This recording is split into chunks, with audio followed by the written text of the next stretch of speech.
The MCA reading test is a test administered throughout the state of Minnesota. The test is designed to test your understanding of different types of text. Expository text is the type you're used to reading in your textbooks. Other types, such as persuasive, narrative, and poetry, are the kinds of texts you typically encounter in your language arts classes and your reading for pleasure. You will be required to answer a number of questions that ask for literal interpretation and inferential interpretation. In addition, you will sometimes be asked to compare two different passages and answer questions on each of those. The MCA reading test is composed of 4 segments. Each segment will contain one passage or possibly 2. If there are 2 passages, you'll be asked questions that require you to compare the writing in each passage. These text segments can be very long and will require close, careful reading. Each segment may have 6 to 15 questions that accompany the passage. You will have to read and reread the text in order to answer each question successfully. The MCA questions are designed to help you demonstrate your ability to perform a variety of reading skills. These include making inferences, identifying figurative language like similes, metaphors, and personification. It also asks you to apply some critical reading skills, evaluating author's purpose, how accurate documentation is, and how 2 passages relate to one another. This is what the MCA test questions look like. You'll notice they are multiple choice questions with 4 answers. This is like all other reading tests you probably have ever taken. You may write all over the test booklet. You can cross out incorrect answers. You can underline the text. You can mark anything you need to help you get to the right answer. Once you answer the questions, you will be able to transfer your answers to another paper.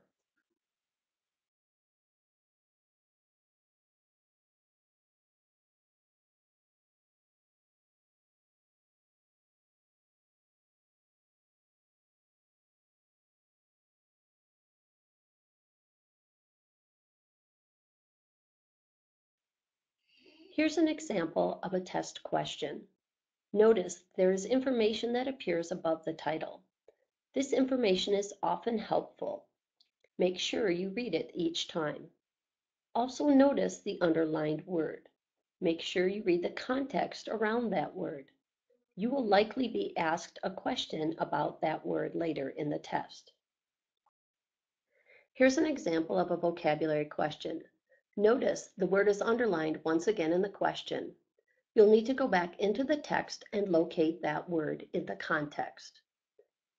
You should be able to eliminate some of the definition choices simply by referring back to the context. Once you've tried to substitute the words in the context to see if they make sense and have eliminated incorrect answers, the task becomes much easier. For example, you'll notice 2 words are eliminated. Now there are only 2 that you need to test. You can go back into the text again, substitute each word in the text to see which one works best. Trust your ear, you'll know when it sounds right. Once you've gone back into the text and tried the remaining answers, you may arrive at the correct answer. Your test booklet may end up looking something like this. At this point, you would transfer the correct answer that you've chosen onto your answer sheet.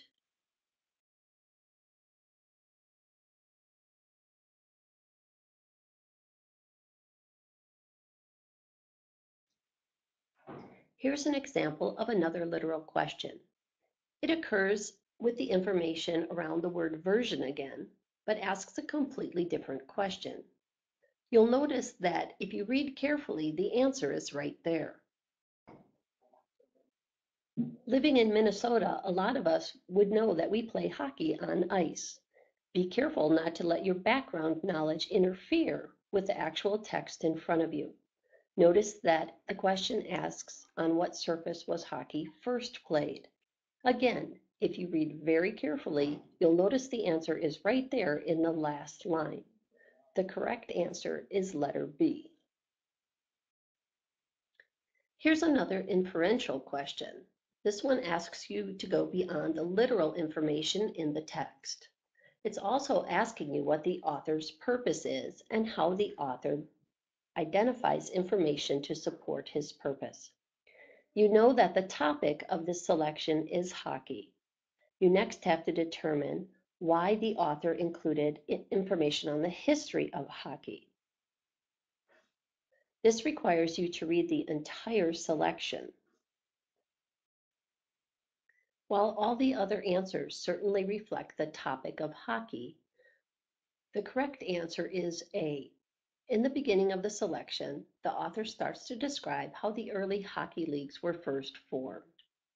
This is just a reminder to you that you may need to read and reread the text several times in order to correctly answer the questions.